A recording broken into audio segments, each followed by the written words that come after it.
Bom dia, boa tarde ou boa noite. Estamos aqui mais uma vez no canal Despertar Psicocomportamental para falarmos mais um pouco a respeito de relacionamento abusivo, tóxico. E hoje a nossa pauta aqui é sobre a desvalorização do narcisista e a confusão mental da vítima. Muito bem, no vídeo anterior eu falei sobre o Love Bomb, ou fase da lua de mel, onde ali a vítima foi colocada num pedestal durante aquele processo, o primeiro processo do Love Bomb, e automaticamente ela também coloca o abusador no pedestal. Vira ali, gente, uma troca de rasgação de seda, né? Vamos por assim dizer. E ali a vítima estava vivendo todos os seus meses, ou talvez até anos, dourados, onde era só felicidade. A vítima acha que ela está se relacionando com um fofo, quando na verdade ela está, conforme diz Cláudia Rankine, num dos vídeos dela, uma psicóloga, ela está se relacionando com um fofopata, ou seja, uma mistura ali de fofo com sociopata. Bem, num dado momento, não dá para precisar quando isso começa, isso depende de algumas coisas, a vítima começa a se deparar com situações adversas que não combinam com aquele anjo, com aquele príncipe encantado. As coisas que ele começa a fazer, como ele começa a se apresentar, não condiz com aquele ser maravilhoso que ela conhecia até então. Isso é o narcisista começando a tirar a sua máscara de representação. Lembra que eu falei no vídeo anterior que o narcisista, ele veste uma máscara de bom moço, ele se veste de um personagem para oferecer para aquela determinada vítima. E ele começa então a mostrar a criatura perversa que ele realmente é, nessa fase que nós chamamos, que é o segundo processo do abuso, que é a desvalorização. Para vocês terem ideia, gente, a minha desvalorização, grande desvalorização, tive várias, mas a primeira grande desvalorização que eu sofri foi na minha lua de mel. Vocês acreditam? Sim, na minha lua de mel. Eu fui trocada por um filme de quase 4 horas, um filme longo. Muitos aqui com certeza já assistiram esse filme. É um filme chamado Exterminador do Futuro, com Arnold Schwarzenegger. Pois é, gente, eu fui trocada pelo Schwarzenegger.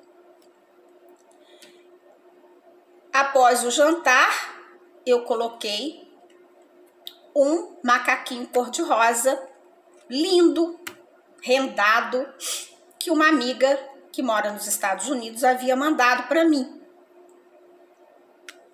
Beijo, Cida.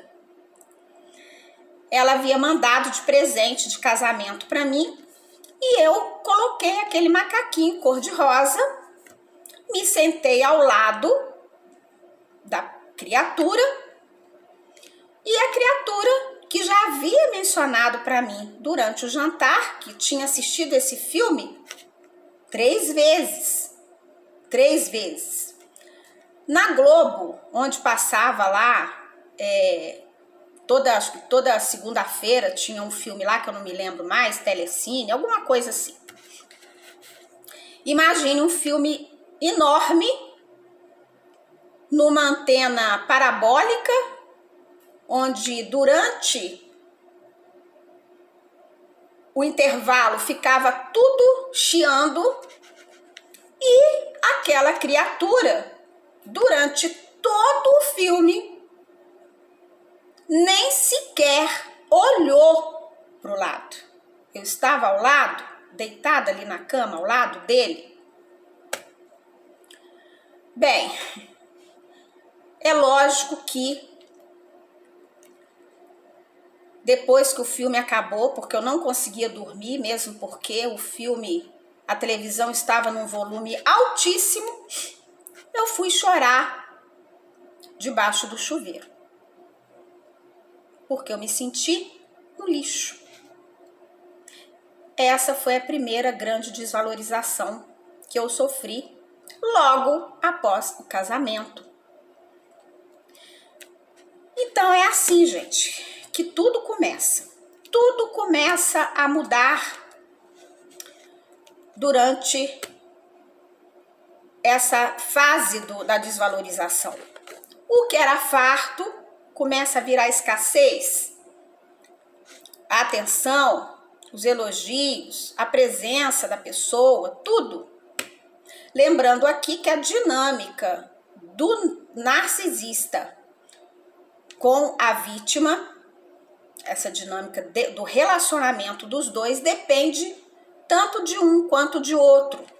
Vai depender da vítima, vai depender da personalidade dela, da personalidade do narcisista e vai também depender dos interesses dele.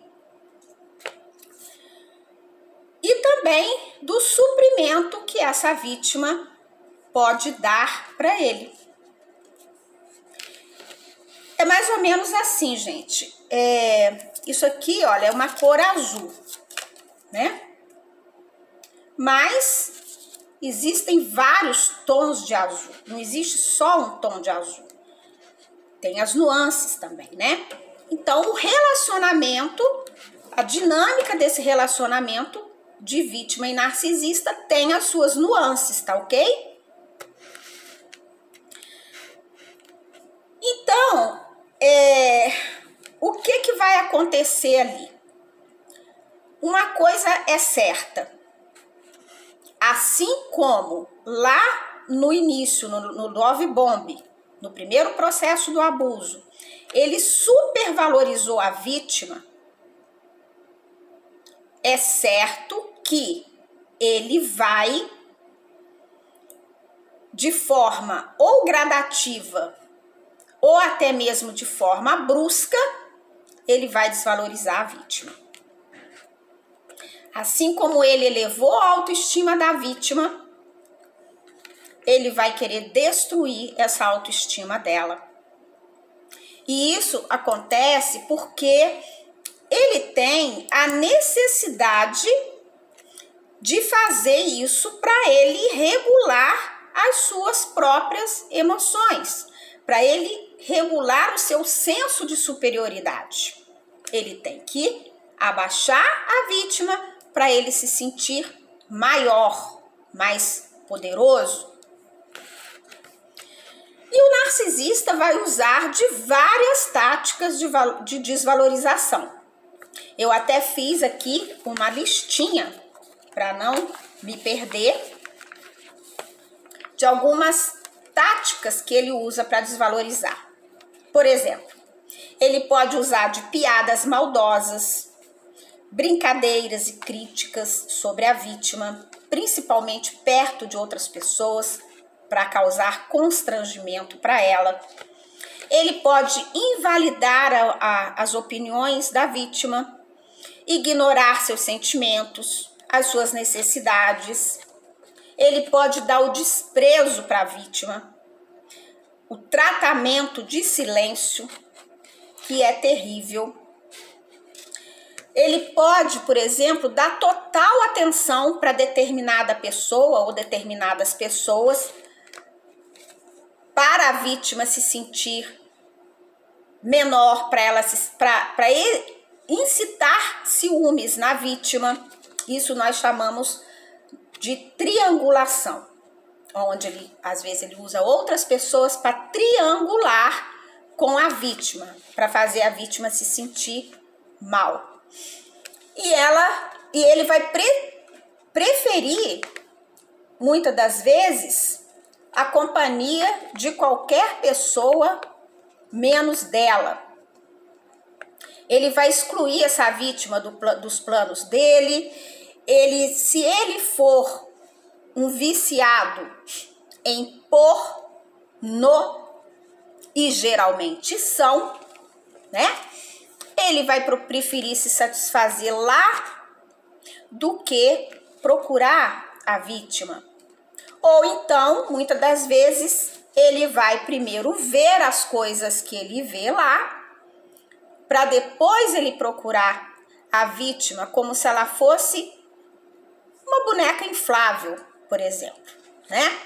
Quando na verdade, para ele, ela sempre é como se fosse uma boneca inflável, porque o abusador, ele vê as vítimas como sendo um objeto de uso, em todos os sentidos, inclusive na parte sexual, ok? Ele não vê a vítima como uma pessoa de fato. Ele vai ficar, inclusive, mal-humorado, se ele era aquela pessoa divertida, sempre bem-humorada. Na maioria das vezes ele vai estar o mau humor em pessoa. Gente, olha só como vai acontecendo essa dinâmica. A vítima, ao mesmo tempo que ela percebe que tem alguma coisa muito errada naquilo ali que ela está vivenciando, o seu cérebro entra numa dissonância cognitiva tão grande que a própria vítima começa a se desvalorizar. De que forma? Muitas das vezes ela começa a se perguntar, né? O que eu estou fazendo de errado? Ou em que eu estou deixando a desejar para ser tratada dessa forma? Ela começa a se sentir culpada pelo que ela está passando, muitas das vezes, né? E ela fica muito insegura. Porque como ela está totalmente apegada àquela figura daquele personagem que ela se apaixonou, ela se desespera. Porque ela acha que ela está perdendo aquela pessoa maravilhosa que ela conheceu lá atrás. Tem até mais uma vez aqui trazendo para vocês uma música que eu gosto muito e também vocês conhecem, muitos aqui, que é uma música do Tim Maia, que fala assim, olha: você é algo assim, é tudo pra mim, é como eu sonhava, baby. Sou feliz agora, não vá embora, não. É assim que a vítima se sente, né? Porque ela pensa, né, aquela pessoa que é tudo para ela, que ela sonhou, às vezes, a vida inteira com uma pessoa maravilhosa assim, e que a fez tão feliz, ela sente que ele está indo embora. E ela acha que pode ser por culpa dela, ela que está deixando a desejar, né? E aí ela começa a tentar resgatar aquele personagem. Ela vai achar que ele precisa de ajuda psicológica, ajuda espiritual. Ou seja, ela vai querer salvar aquele abusador. E para isso ela vai se desdobrar. Muitas das vezes em agrados, vai fazer cada vez mais por aquele abusador, na esperança dela viver aquele relacionamento, entre aspas, perfeito, que ela achou que estava vivendo. Só que isso é algo que ela nunca, jamais ela vai viver novamente com o abusador. E o abusador, nessa fase, ele vai se fartar ao ver a vítima ali, se contorcendo em dores. Ele vai se sentir o todo-poderoso, porque ele está no total controle daquela situação. E quando ele perceber que a vítima já está cansada, esgotada em todos os sentidos, adoecida, isolada, e se ele ainda não atingiu os objetivos dele, se ele ainda não tiver encontrado uma vítima, outra vítima primária, adequada para substituir a vítima, ele vai fazer um love bombzinho pequenininho. Ele faz esse love bomb não como ele fez lá atrás, onde ele se esforçou ao máximo, não. Ele faz um love bombzinho pequenininho, um agradinho, uma migalhinha, às vezes de atenção, dá esperança para a vítima. Ele vai dizer muitas das vezes que ele vai mudar, que ele vai melhorar, e a vítima se enche de esperança e o ciclo continua, os abusos continuam. Só que ele jamais vai mudar. Jamais ele vai mudar, jamais ele vai melhorar. Ele pode melhorar um pouquinho durante um tempo, naquele love bombzinho, mas ele vai voltar a desvalorizar a vítima, ele vai voltar a abusar dela emocional e psicologicamente, e dependendo do abusador, se ele for um abusador exposto, até mesmo de forma física. Isso, gente, que ele faz tem um nome, se chama reforço de dependência, tá? Porque cada vez que ele faz esse love bombzinho, que ele faz esse agradinho e dá sinal de que ele vai mudar, que ele vai melhorar, a vítima fica cada vez mais presa nesse ciclo abusivo. O cérebro da vítima produz tanto cortisol, produz tanta adrenalina e por tanto tempo que ela fica dependente química dessas sensações. Embora ela não se dê conta disso. Gente, é um jogo perverso, onde o abusador, ele dá as cartas e ele determina nesse jogo quem é que vai ganhar, ou seja, ele mesmo. A boa notícia, gente, é que quando você conhece esse jogo, quando você sabe com quem você está jogando, ou já jogou, se você já saiu desse ciclo, você deixa de fazer parte desse jogo macabro do narcisista. Se você, gente, tem a percepção, meu recado hoje é, se você tem a percepção de que você está fazendo parte desse jogo macabro, procure ajuda imediatamente. Você pode, você deve e você merece. No próximo vídeo, eu vou falar sobre os descartes que o abusador / narcisista faz durante o relacionamento, ao longo do relacionamento, tá? Porque esse ciclo, por isso a gente chama de ciclo, porque é algo que, dependendo da duração do relacionamento, é um círculo vicioso, é algo constante, até o descarte. E em outros vídeos nós vamos falar, inclusive, depois do descarte, esse ciclo pode continuar, tá? Meu nome é Sulamita, eu sou terapeuta comportamental cognitivo.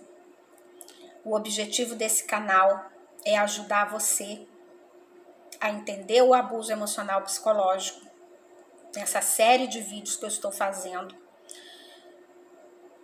e te ajudar a identificar se você está nesse ciclo e te ajudar também a sair dele. E se você quiser minha ajuda, eu estou aqui para te ajudar, tá? Inclusive, pode mandar mensagem para mim, pode escrever para mim no meu e-mail sulatj@hotmail.com, que eu vou responder para você com muito carinho, tá? Se você gostou do meu conteúdo, dá aquele joinha para ajudar o canal a crescer. Compartilhe com outras pessoas que você saiba que está precisando desse tipo de conhecimento. Se inscreva no canal, também é muito importante. Deixa seus comentários e eu respondo também, tá bom? Eu vou ficar esperando. Obrigada por ter me assistido. Um beijo para vocês.